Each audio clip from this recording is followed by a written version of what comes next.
ತುರುವೇಕೆರೆ ಸ್ವಗ್ರಾಮದ ಸರ್ಕಲ್ನಲ್ಲಿ ಅಭಿವೃದ್ಧಿ ಕಾಮಗಾರಿ ವೀಕ್ಷಿಸುವ ವೇಳೆ ಆಯತಪ್ಪಿ ಬಾಕ್ಸ್ ಚರಂಡಿಗೆ ಬಿದ್ದು ತೀವ್ರವಾಗಿ ಗಾಯಗೊಂಡಿದ್ದ ಪತ್ರಕರ್ತ ಕೆಎ ಮಂಜುನಾಥ್ ಅವರಿಗೆ ತಾಲೂಕಿನ ಮಾಯಸಂದ್ರ ಹೋಬಳಿ ಸೊರವನಹಳ್ಳಿ ಗ್ರಾಮ ಪಂಚಾಯತ್ ವತಿಯಿಂದ ಚಿಕಿತ್ಸೆ ನೆರವು ನೀಡಲಾಯಿತು. ಗ್ರಾಮ ಪಂಚಾಯತ್ ಅಧ್ಯಕ್ಷರಾದ ಜಾಬೀರ್ ಹುಸೇನ್, ಮಾಜಿ ಉಪಾಧ್ಯಕ್ಷರಾದ ಶಶಿಕಲಾ ಹನುಮೇಗೌಡ, ಸದಸ್ಯರಾದ ಮಹಾಲಕ್ಷ್ಮಮ್ಮ, ಚಾಟಿ ತಿಮ್ಮಯ್ಯ ಹಾಗೂ ಸುರೇಶ್ ಹಾಗೂ ಸರ್ವ ಸದಸ್ಯರ ಹಾಜರಿಯಲ್ಲಿ ಚರ್ಚಿಸಿ ಪಂಚಾಯತ್ ಅಭಿವೃದ್ಧಿ ಅಧಿಕಾರಿಗಳ ಹಾಜರಿಯಲ್ಲಿ ಪತ್ರಕರ್ತ ಮಂಜುನಾಥ್ ರವರ ಮನೆಗೆ ತೆರಳಿ ಚೆಕ್ ವಿತರಿಸಲಾಯಿತು. ಇನ್ನು ಪಂಚಾಯತ್ ಆಡಳಿತ ಮಂಡಳಿ ಹಾಗೂ ಅಧಿಕಾರಿ ವರ್ಗದ ಮಾನವೀಯ ನೆರವಿಗೆ ಸಾರ್ವಜನಿಕರು ಮೆಚ್ಚುಗೆ ವ್ಯಕ್ತಪಡಿಸಿದ್ದಾರೆ. ವರದಿ ಸುರೇಶ್ ಬಾಬು, ಎಂ ತುರುವೇಕೆರೆ.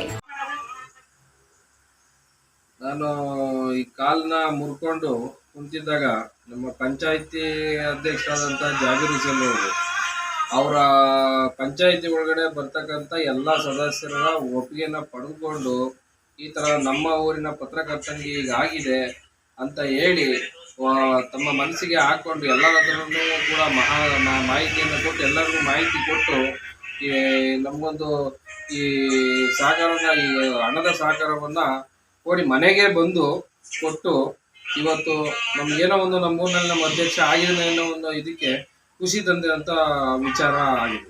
ನಿಮ್ಮ ಹೆಸರೇನು ಹೇಳಿ? ನನ್ನ ಹೆಸರು ಮಂಜುನಾಥ್ ಅಂತ ಹೇಳಿ. ಏನ್ರಲ್ಲಿ ವರ್ಕ್ ಮಾಡ್ತಾ ಇದ್ದೀರಿ ನೀವು? ನಾವು ಪತ್ರಿಕೆಯಲ್ಲಿ ವರದಿಗಾರನಾಗಿ ತಾಲೂಕು ರಿಪೋರ್ಟರ್ ಆಗಿ ಕೆಲಸ ಮಾಡ್ತಾ ಇದ್ದೀನಿ.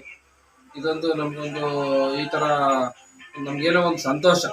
ಅಧ್ಯಕ್ಷರು ಬಂದು ಗುರುತಿಸಿ ನಮ್ಮಂತರನ್ನ ಗುರುತಿಸಿ ಪತ್ರಕರ್ತರಂತರನ್ನೇ ಗುರುತಿಸಿ ಅವರು ಈ ಕೆಲಸ ಮಾಡಿದ್ದಾರೆ ಅಂದರೆ ಜನಸಾಮಾನ್ಯರಿಗೂ ಒಂದು ಒಳ್ಳೆ ಕೆಲಸ ಮಾಡೋ ಮನೋಭಾವನೆ ಇಟ್ಕೊಂಡಿರೋದ್ರಿಂದ ನಮಗೊಂದು ಖುಷಿ. ನಾಳೆ ದಿವಸ ನಮಗೆ ನಮ್ಮ ಪಂಚಾಯತಿಗೆ ಒಂದು ಒಳ್ಳೆ ಅಧ್ಯಕ್ಷ ಸಿಕ್ಕಿದ್ದಾನೆ ಅನ್ನೋ ಒಂದು ವಿಶೇಷವಾಗಿ ನಮಗೆ ಅವರ ಅಧ್ಯಕ್ಷರಾದಂಥ ಜಾಬೀರ್ ಹುಸೇನ್ ಅವರಿಗೆ ಶುಭಾಶಯನ ಕೊಡ್ತೀನಿ.